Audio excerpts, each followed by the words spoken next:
Praise the lord.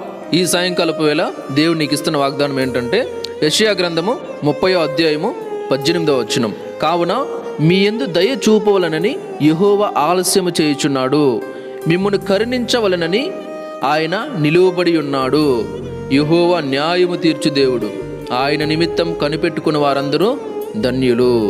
ఇక్కడ కావున మీ యందు దయ చూపవాలని యెహోవా ఆలస్యం చేయుచున్నాడు అంటున్నాడు అనమాట. అంటే మీరు ఏ తప్పులు చేస్తున్నారో, ఏ పొరపాట్లు చేస్తున్నారో, దేవునికి ఏ రీతిగా వ్యతిరేకంగా ఉన్నారో, ఏం చేస్తున్నారో తెలియదు. వాటిని బట్టి దేవుడు ఏం చెప్తున్నాడు, మీ యందు దయ చూపాలి అని నేనే కావాలనే ఆలస్యం చేస్తున్నా, మిమ్మల్ని కరుణించాలి అని సైలెంట్గా నేనే నిలువబడి ఉన్నా.